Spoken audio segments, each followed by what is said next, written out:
This little girl you're looking at now was convicted in December of 1968 after she had confessed to multiple killings.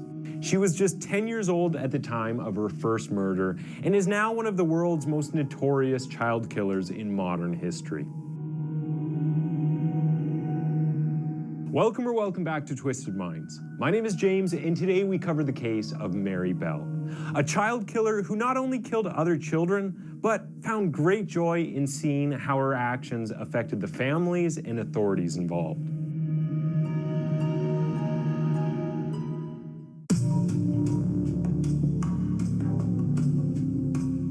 Mary Bell was born on May 26, 1957, to Betty, a 16-year-old prostitute who reportedly asked doctors to take her daughter away from her. Things only went downhill from there, with Betty often going away on business trips to Glasgow, Scotland. Having her mom disappeared upset young Mary. Despite the mental and physical abuse her mom often inflicted upon her. On one occasion, Betty's own sister watched Betty try to give Mary away to a woman who had been unsuccessfully trying to adopt her. The sister quickly stopped the shady deal and brought the girl back to her mother. Mary was also known to be weirdly accident-prone, once falling from a window and suspiciously overdosing on sleeping pills by accident. Some people believe the accidents were down to Betty trying to get rid of her own daughter, while others believe it was a case of Munchausen's by proxy, which meant that Betty enjoyed the attention and sympathy she got from her daughter's misfortunes. Disgustingly, Mary herself says she was subject to repeated sexual acts, with her mother forcing her to engage with men from the age of 5, something her family knew nothing about. They did know, however, that Mary had already witnessed death firsthand when her 5-year-old friend was run over and killed by a bus. With everything that had happened to her, it's understandable that she was a withdrawn and disturbed child who became incredibly manipulative and violent. For weeks before her first murder, Mary Bell had been acting extremely strange. On May 11, 1968, Mary had been playing with a 3-year-old boy when he was badly injured by falling off an air raid shelter. His parents thought it was just an accident, but Mary and the young boy knew different. The next day, 3 mothers came forward to tell police that Mary had attempted to choke their young daughters. The police interviewed the child, but was soon let off with a stern telling off. Sadly, if these complaints were taken more seriously, the future of this young girl and the lives she would soon destroy could have been very different.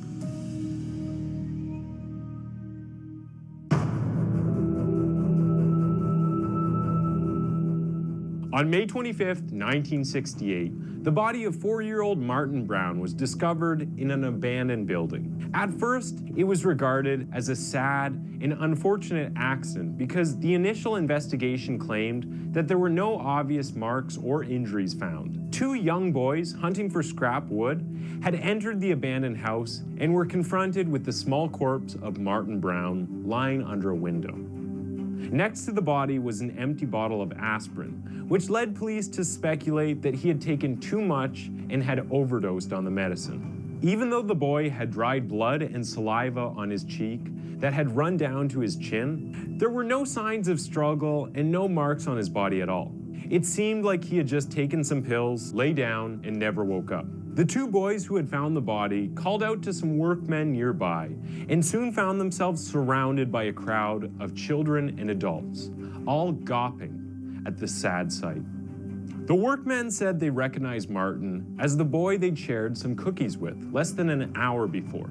They just couldn't work out how the boy ended up in the building. 2 of the children watching the scene unfold managed to squeeze through a hole in the derelict structure to get a better view of Martin's body. Mary Bell and Norma Bell, children who, despite their surnames, were unrelated. Unbeknownst to the police, Mary lured the boy into the house and then strangled him to death with her small hands. She then brought Norma to the house to show off her handiwork. Mary then took it upon herself to run and find Martin's aunt, telling the woman she knew where Martin was and that he was covered in blood from an accident. The poor woman unwittingly followed her nephew's murderer to the scene of the crime. In the days that followed, she was tormented by both Mary and Norma, who would torture her by asking questions, such as how sad the family were and if his mother was missing him. Eventually, Martin's aunt stopped opening the door. On one occasion, Mary knocked on the door of Martin's house and asked his mother if she could see Martin. Confused, the mourning woman told the girl that Martin had died, at which Mary replied, "Oh, I know he's dead. I want to see him in his coffin." This must have been absolutely awful for that poor mother, especially after finding out that it was this little girl who coldly took his life. Disturbingly, for a class assignment, Mary drew a picture of a boy lying exactly in the same position that Martin Brown was found in, with a bottle labeled tablet. To make it even more sickening, she called it, "There has been a boy who had just laid down and died." Although Mary wasn't the only child who knew about how Martin had died, she was the only one to draw the scene. How the hell could she strangle someone when she was that young? Like, I forget what age they said she was, but she was like 6 or 10 or 5, but still, how the hell did she? That's crazy. Although this sounds bizarre, her teacher wasn't suspicious, as she knew the children had heard about the death.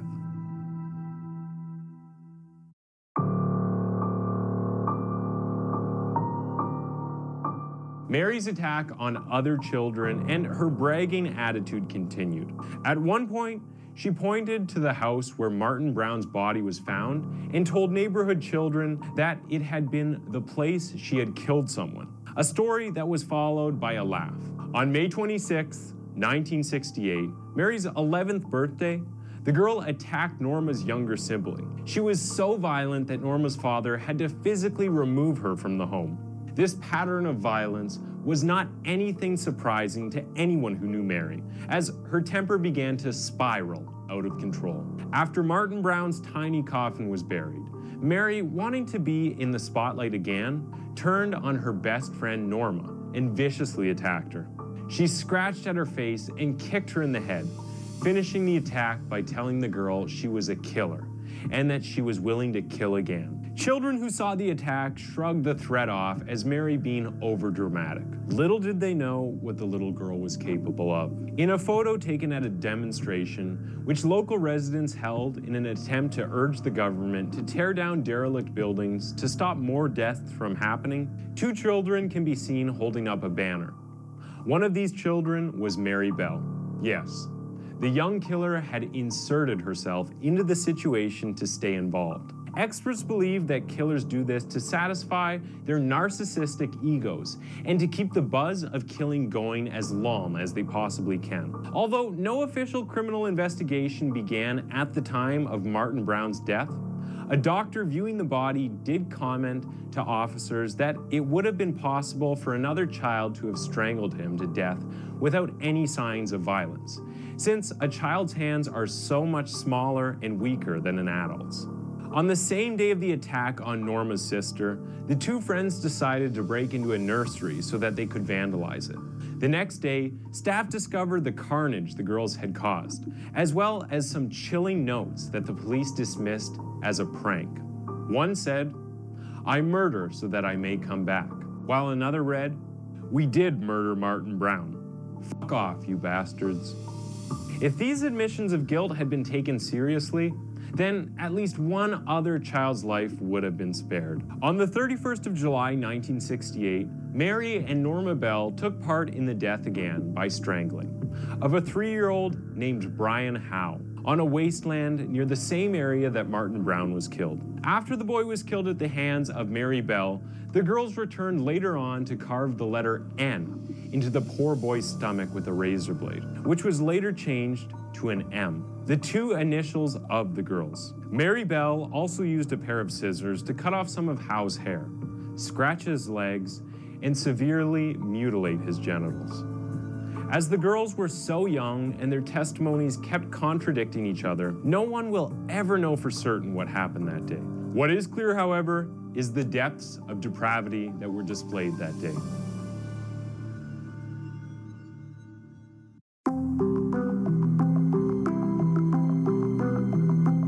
After the killing of the second child, police began to suspect that the letters left at the nursery were not sick pranks at all, but someone admitting to the murder of Martin Brown. The police quickly collected information about the possible suspects. During this process, they focused more on the children in the area and questioned them about the recent murder cases. Of all the children, 2 girls, Norma and Mary Bell, stood out as acting odd. When Norma was questioned about the murder, she couldn't stop smiling and expressing how excited she was to be part of the investigation. The detective noticed that Norma wasn't reacting normally, taking the whole process as one big joke. Mary Bell acted in a similar way, evading questions and acting strangely. During the questioning, Mary had said that she had seen Brian Howe playing with another 8-year-old boy in the area where the accident had happened. She later added that this boy had been carrying a pair of scissors. This intrigued the police as they hadn't released the information about the scissors to the public. During Brian's funeral, a police detective was watching Mary Bell's behavior. He described how the girl had a sinister look on her face, rubbing her hands with excitement. This led police to questioning Norma once again, which led the girl to admitting everything that had happened, including the horrendous acts her best friend had committed on Martin Brown and Brian Howe. According to Norma, Mary had told her that she enjoyed strangling both children and mutilating the body of the 3-year-old. For a period of time, each girl blamed the other for the murders, which resulted in Norma's parents stepping forward and explaining that it was Mary who had shown violence, even toward their own family, and that their daughter couldn't possibly have been responsible.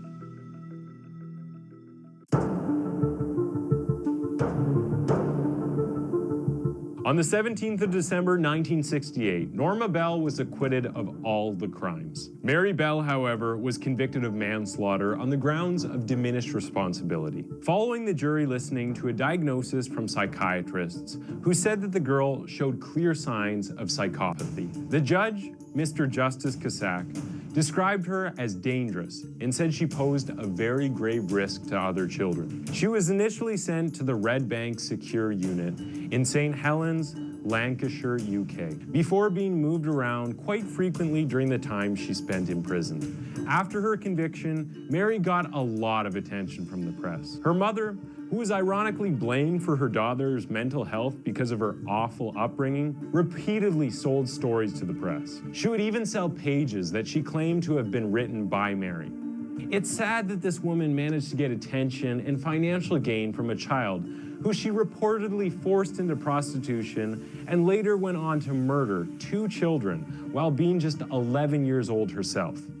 Mary did make headlines for herself again in September 1977, when she briefly escaped from Moore Court Open Prison. Fortunately, she was caught and lost her prison privileges for 28 days, a pretty tame punishment for a child killer on the run. After serving 12 years in various jails, Bell was released at the age of 23. She was also granted total anonymity, so she could escape the media frenzy and protect herself from attacks. Only 4 years after being released from jail, she became a mother to a baby girl. Mary and her baby unbelievably lived in her own hometown of Tyneside straight after her release. But the community made sure she didn't stay for long. While keeping her anonymity, Mary helped contribute to a biography written about her and was paid for it. This disgusted the government, who tried to block the publication in the UK. Mary Bell's daughter's anonymity was meant to stop at the age of 18, but on the 21st of May 2003, Bell won a high court battle to have her own anonymity and that of her daughter extended for life. This was a first in the UK, with any court order permanently protecting the identity of someone known as a Mary Bell order. In 2009, the child killer became a grandmother, giving the woman a second chance at nurturing and protecting a life, contrary to 50 years previously, where she had snuffed it out with her bare hands. No one is 100% sure where Bell is now, with the anonymity order protecting her for the rest of her life. It probably will be a long time until someone finds out where Bell moved to, and will most likely be shared after she passes away. But after a childhood of abuse, forced prostitution, and trauma, to Does Mary Bell deserve to live the rest of her days as a normal person with a normal family? Or should there be no forgiveness for a child who killed other children? Let us know your thoughts in the comments below. Thanks for tuning in to Twisted Minds. No, she like doesn't deserve a normal life, and everyone should know where she is at all times, because who knows what else she's done after she was released. Like, that doesn't just happen a couple times and never happens again. Like, maybe, but the community should be able to know where she is so that they can be extra vigilant and keep their children safe. So I think that's messed up. Like, she killed 2 people and she got out of jail in like 10 years or something. Like, what the hell is that? And it wasn't even jail, it's like a mental institution. I don't know. Craziness. Alright, I'll see you guys in the next one. Please like, subscribe, comment if you got anything out of this. Let me know your thoughts. I'll see you in the next one. Peace.